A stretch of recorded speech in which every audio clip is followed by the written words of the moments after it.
going on, guys? Welcome to another episode of the Weigh-In Podcast. I'm joined again by my man Sugar Ray. How are you, bro? I'm doing all right, thank you, man. Just out here trying to enjoy these fights, upcoming fights coming up. So yeah, looking good. How about yourself? I'm good, man. Same here. I think the fact that you talked about upcoming fights is perfect because that's what today's episode is actually going to be about. We do obviously have the big one on Saturday, but another big fight that wasn't supposed to happen, but somehow has happened through the courts and stuff, is Fury versus Wilder. Now, we're not far off that. It's meant to be happening in October. Supposed to be. This is the bit I was going to say. Now, with your lack of faith in Tyson Fury, I'm going to ask you this. With everything that's surrounded the heavyweight division, do you expect the Fury-Wilder fight to happen? And if we're looking at it from, I want to say we're like a month out, possibly even less than that. Yeah. Where is your head currently swaying towards? I honestly can't call it. Honestly, at this point, I remember beginning of the year, there was an episode where me and Steve were arguing when I was saying that Fury sports fraudulent activities, and he made me out to be the villain, and then Fury showed himself that he was the villain in that case. And I just feel like when it comes to Fury, you just never know. He's a talented guy, but he also gets in his own way a lot of the time. And I don't know how long he's been, a decade plus as a pro and only 3 championship bouts, and he's always claiming to be the best, which I think is crazy. And so, especially with the last fight, I think I was even called it as well. I said, I don't know if the last fight is happening. And even this fight, look at when they're promoting it. They're using AJ again. This has always been their plan. They always try to use AJ. And it's like, for as much as they try to talk down on AJ, why do you always need his fight week or coming up to his fight week to promote your fight? They never announced it. Like, you've had so much time to announce this fight, and you wait until it's AJ's fight week, which I just think is comical. But whether this fight happens, I don't know.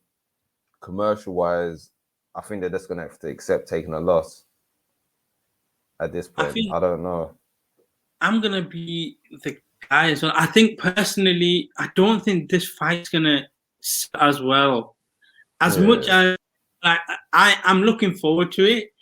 As from a British standpoint, I love Wilder. Like, do not get me wrong. I still believe he's the most dangerous heavyweight in the division easily. Like, it's not a question for me. However, was I excited for the Fury Joshua? 100%. That's why I think they still use Joshua's name to sell it, especially here in the UK. Because a lot of the content, BT, Sky and stuff, like I think Gary Neville did, he did a video with Tyson Fury. One of the first things they mentioned is Joshua. Like, even the little package leading up to Gary Neville should have asked him who actually turns up for his fights, Fury or Joshua. See, this is the thing. And with me, I look at it from this point of view. And whereas the first time, when I know you say, when the first time they fought, Wilder had everything to lose and Fury had everything to gain. Yeah. In this particular fight, it's the other way around.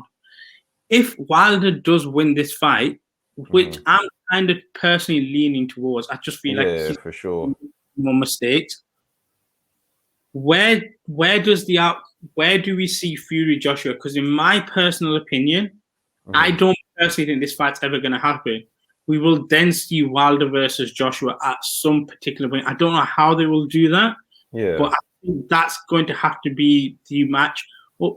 But I can't see Fury Joshua personally happening. Do you think if Fury loses, then that fight's just gone? If Fury loses, the fight's gone. It will never happen. I would even think that Joshua would probably want to make that fight happen just to shut Fury up, because he's going to be one of those people, we never fought, but if we fought, then this, that, and a third. But I can't see, with a Fury loss, I can't see him wanting to fight again. For a lot of the time, he keeps on angling towards wanting to retire. He's been wanting to retire for a long time. For a long time, he just needs an excuse. And I think if Wilder gives him that excuse with that loss, he'll take it. And especially, we already know when it comes to Wilder, there's only one way that guy's winning, and that's by knockout, because he's not going to outbox Tyson Fury. So, especially with a bad knockout, I think that would also retire Fury, because I can't see him coming back from that. I can't see him wanting to put in the work to make his way back. Potentially a Dillian Whyte fight in the future, but I mean, interesting you said that, because we are going to talk about Dillian Whyte's coming up fight. But if you've seen Fury, his projected list of fights that he wants to go through, he wants to fight twice this year. Oh, he's a liar, man. Stop the shenanigans. Stop the lies. The lies, the lies, the lies. Word to Candy. This is crazy. Even Fury's fans have had enough of him. All that list that he put out, shut up, man. Shut up and fight. You haven't even had one fight, but you're telling us you're going to have two. You could have had this fight with Wilder in the pandemic, the same way Joshua managed to get his logistics to make it happen. They could make it happen, and they didn't want to make it happen because Bob Aaron's probably going to rant about losing money again in his fighters. Every single one of Bob Aaron's fights, he seems to lose money on. That's why Teofimo even went to have his fight at bloody Triller, because they offered more money. Yeah. Like, the Tyson Fury / Wilder business, they're saying as lucrative as they thought it was, hence why we're in this predicament now. Couple that with Tyson Fury's volatility, if that's even a word, I don't know, Google it. But coupled with Tyson Fury's volatility, it's just not going to be a good outcome to seeing how this heavyweight picture turns out. All I know, and I've called this from the beginning, I need Anthony Joshua to get that undisputed title. That's all I want. I want that torch from Lennox Lewis to be passed on to AJ.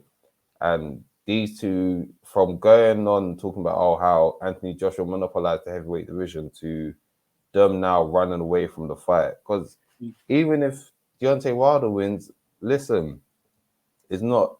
I don't know if he still wants that Anthony Joshua fight, or he's gonna find ways to basically keep on knocking at other bums so that he can keep on calling himself champion for a longer time. Like, it's a whole mess. I think, if I'm honest, I'm gonna side with the idea that if Wilder wins, I think Fury would retire. I think he would retire on the spot in terms of a press conference, or even when they do the post-match interviews. I think he would just think, I've done it. I've made a comeback. I've become world champion. I've done my bit. Yeah. Time for me to leave. I can see that happening, and I can also see, on your point of view, that there'll be quote unquote negotiations going on in the background. Whilst that's going on, you'll have multiple mandatory fights that will be happening. You'll have Wilder not getting much of a crowd. You'll have Joshua in other arenas and stuff. And I don't know. I would expect the fight, but it wouldn't be one of them where it's like, you've won, let's go. Correction. Yeah. Let's get one thing straight. Because Wilder likes to chat a lot of rubbish. Oh, Anthony Joshua does not do arenas no more. That's old food for him. Anthony Joshua does stadiums. So when Anthony Joshua lets you know he's the A-side, he's the A-side for a reason, because Wilder is struggling to sell out arenas in his own country. And I think Wilder's thing was always like, I think he doesn't like to fight. Or he always talks about, Joshua needs to come to the States. To the States for what? I think people are have this nostalgic feeling of thinking that the United States is where the money's at for the heavyweight division. That was 20 years ago. Anthony Joshua is out here selling out stadiums. I even tried to get a fight for the Usyk Joshua fight. It sold out in minutes. Literally a stadium in minutes. Yeah. And you want this guy to come to America for what? That arrogance, man. Get your head out of your ass. It'd be like, both of them. Not because as much as certain venues have Floyd made Vegas the place, that's not going to resonate anymore with heavyweight boxing. I can appreciate it, but it's not there. Madison Square Garden for me is not there. Wembley Stadium for me is just hits differently. I can get you completely. Exactly. But whilst we're on here, we've given our views. Now, obviously, we need to hear your views. So it's simple. You need to use the hashtag #StayWeighedIn. You need to follow us on all our social _TheWeightIn on Instagram and Twitter. Propaganda people. Propaganda. And like, share, and subscribe to this content. Go on our YouTube channel, The Way In. Look at Ray, he's just pointing away like he even knows where he's pointing. It's like, how some people just pointing the wrong way. Now, you're right there, pointing perfectly. Yeah, we need all your opinions on everything. And then, for example, if you even want to message us, say, look, I want to cop on and stuff. Yeah, we can even make that happen. Why not bring it happen, man? Anything possible. But whilst we're on here, we're talking about upcoming fights and stuff. We did actually hear two fights that have been announced. Dillian Whyte's fighting Otto Wallin, and Parker and Chisora 2 is happening. I'm just going to quickly talk on Parker Chisora first.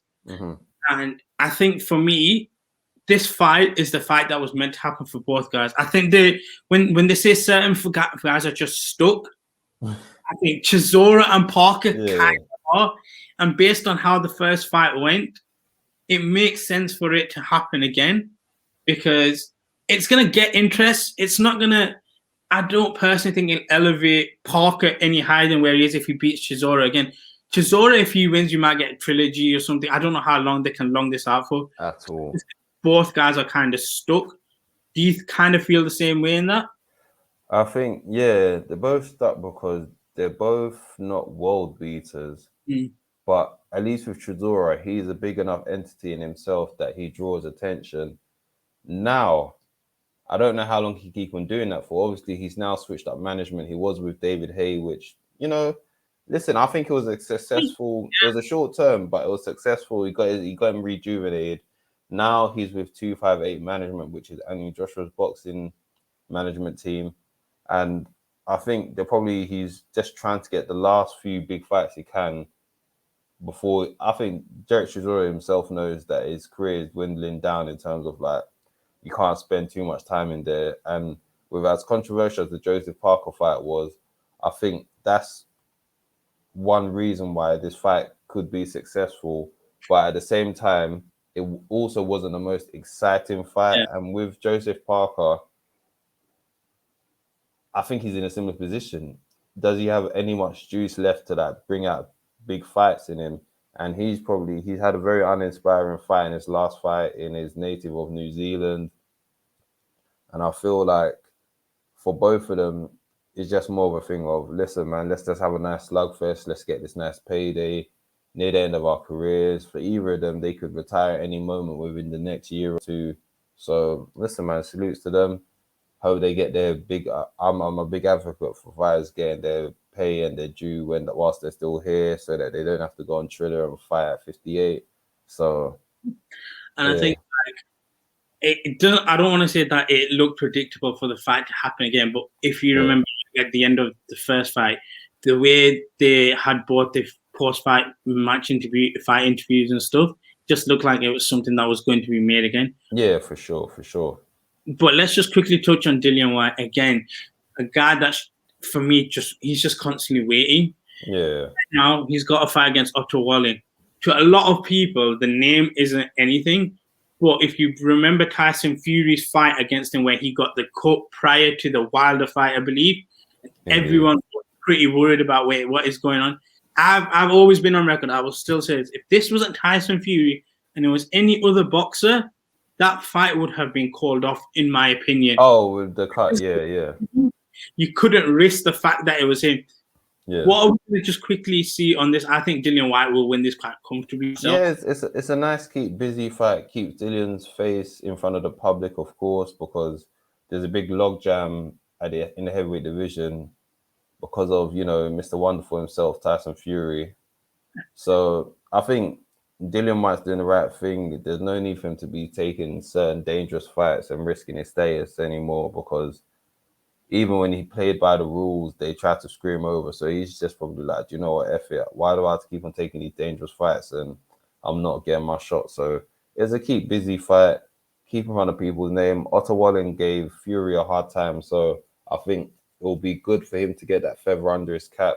And then if he looks dominant in that as well, he can make that claim of, look how he made Fury look, and then look how I made him look. So yeah, it's a good keep busy fight for him. And now with that, we're going to wrap this up. Like I said, we've got a lot more content coming through. We do obviously have our little preview as well. If you guys are enjoying the content, just look at Ray's fingers, just pointing.